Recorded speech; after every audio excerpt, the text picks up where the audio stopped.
साल 1576 भारत पर मुगलों की सत्ता मजबूत हो चुकी थी। मुगल सम्राट जलालुद्दीन अकबर ने अधिकांश राजपूतों को झुकाकर अपने अधीन कर लिया था, लेकिन एक नाम ऐसा था जो मुगल सम्राट अकबर के सामने झुकने को तैयार नहीं था। वो था मेवाड़ के राजा महाराणा प्रताप। जलालुद्दीन अकबर चाहते थे कि महाराणा प्रताप भी अन्य राजाओं की तरह मुगलों की अधीनता स्वीकार कर लें। मुगल सम्राट अकबर के पास बहुत ही शक्तिशाली सेना थी जो मुगल साम्राज्य के खिलाफ किसी भी विद्रोह को आसानी से कुचल सकती थी। इतनी शक्तिशाली सेना होने के बावजूद भी अकबर ने महाराणा प्रताप के पास कई दूत भेजे, मित्रतापूर्ण संधियों की पेशकश की और उन्हें मुगल साम्राज्य में बड़ा पद देने की भी बात कही। लेकिन महाराणा प्रताप का उत्तर सदा ही एक रहा, मेवाड़ की धरती स्वतंत्र थी, है और रहेगी। मुगल सम्राट अकबर ने जब देखा कि कूटनीति से महाराणा प्रताप को नहीं झुकाया जा सकता तो उसने तलवार का सहारा लिया। उन्होंने अपने मुख्य सेनापति आमेर के राजा मान सिंह को बुलाया और आदेश दिया, जाओ जितनी सेना लेनी है ले जाओ, मगर मेवाड़ को जीतकर मुगल साम्राज्य में शामिल कर दो और साथ ही मेवाड़ के राजा महाराणा प्रताप का कटा हुआ सिर मेरे कदमों में लापट।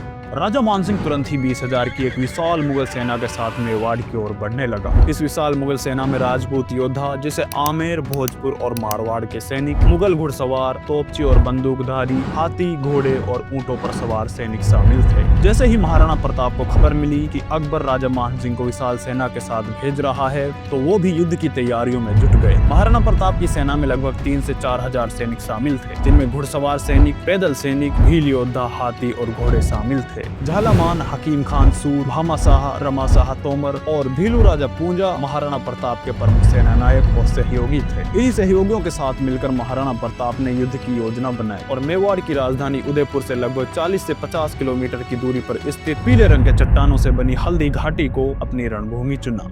हल्दी घाटी मेवाड़ के अंतर्गत थी और महाराणा प्रताप इस क्षेत्र की भौगोलिक स्थिति से अच्छी तरह वाकिफ थे। उनकी सेना, जिसमें स्थानीय भील योद्धा शामिल थे, इस इलाके में युद्ध करने में कुशल थी, जबकि मुगल सेना के लिए यह अपरिचित क्षेत्र था। यह एक संकीर्ण पहाड़ी घाटी थी। यहाँ बड़ी मुगल सेना को एक साथ पंक्तिबद्ध होकर लड़ने की जगह नहीं मिल सकती थी। साथ ही यहाँ गुरिल्ला रणनीति आसानी से कामयाब थी। सभी तैयारियों के बाद 18 जून 1576 को राजा मान सिंह के नेतृत्व वाली मुगल सेना और चेतक पर सवार महाराणा प्रताप और उनकी सेना हल्दी घाटी में आमने सामने हुए। महाराणा प्रताप ने घाटी के ऊपरी हिस्से में अपने सैनिकों को तैनात कर दिया। जैसे ही मुगल सेना ने हल्दी घाटी के अंदर प्रवेश किया तो महाराणा प्रताप ने मुगल सेना पर एक आश्चर्यजनक हमला किया। महाराणा प्रताप ने अपनी घुड़सवार सेना के साथ एक ताकतवर सामने का हमला किया, जिससे मुगल सेना के बाएं पंख पर भारी नुकसान हुआ और उन्हें दाएं पंख की ओर पीछे हटने पर मजबूर होना पड़ा। इस हमले के कारण कई मुगल सैनिक बिना लड़े ही मैदान छोड़कर भागने लगे और सेना में अव्यवस्था फैलने लगी। हालांकि मुगल सेना का दायां पंख मजबूती से खड़ा रहा। ये सब देख राजा मान सिंह ने अपने आरक्षित सैनिकों को लड़ाई में उतारा और मेहतर खान, एक मुगल सैन्य अधिकारी, ने ढोल बजाकर मुगल सेना का मनोबल बढ़ाया, जिससे मुगल सेना का साहस बढ़ा और वो फिर से व्यवस्थित ढंग से लड़ने लगी।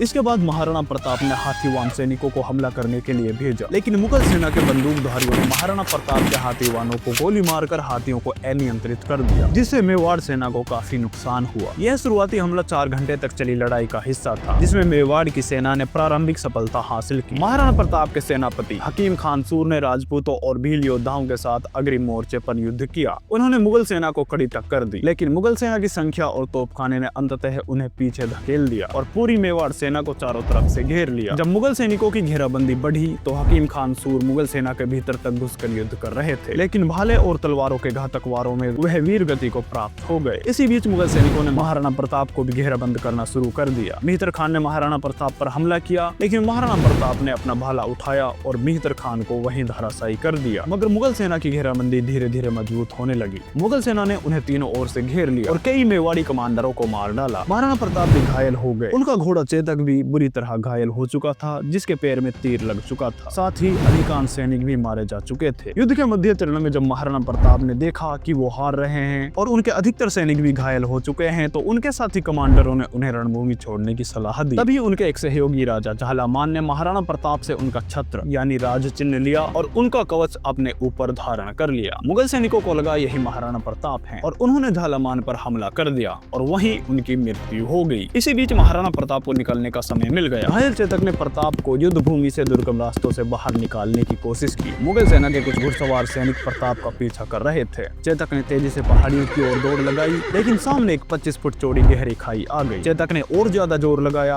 और छलांग मारकर उस खाई को पार कर दिया। महाराणा प्रताप तो बच गए, लेकिन चेतक वहीं गिर पड़ा और वीर गति को प्राप्त हो गया। इसके बाद महाराणा प्रताप को उनके कुछ वफादार सैनिक और भील सरदारों ने घाटी के दूसरी ओर छिपाया। वहां से उन्हें सुरक्षित स्थानों जैसे गोगुंदा के जंगलों, पहाड़ियों और गुफाओं में ले जाया गया। युद्ध के अंत में जब प्रताप बचकर निकल गए, मान सिंह को यह स्पष्ट हो गया कि युद्ध की निर्णायक जीत नहीं मिली है। इसलिए उन्होंने खुद को विजेता घोषित करने की बजाय रणभूमि पर अधिकार जताकर लौटने का निर्णय लिया। जब मान सिंह दरबार में लौटे और अकबर को बताया कि प्रताप को मार नहीं सके, वह जंगलों में जाकर फिर से सक्रिय हो रहे हैं, तो मुगल सम्राट अकबर को बहुत गुस्सा आया, जिसके कारण अकबर ने मान सिंह को दरबार में कुछ समय तक अपमानित किया और उनके खिलाफ राजनीतिक दूरी बना ली। युद्ध के बाद महाराणा प्रताप ने पहाड़ों और जंगलों में शरण ली। वहां से उन्होंने गुरिल्ला शैली में मुगलों के खिलाफ युद्ध छेड़ दिया। उन्होंने कहा था, अगर मैं मैदान में हार गया हूँ तो पहाड़ मेरी तलवार का विस्तार बनेगी। धीरे धीरे महाराणा प्रताप ने अपने क्षेत्र वापस लेने शुरू कर दिए। वो जीवन भर मुगलों के खिलाफ लड़ते रहे, मगर वो कभी भी मुगलों के सामने नहीं झुके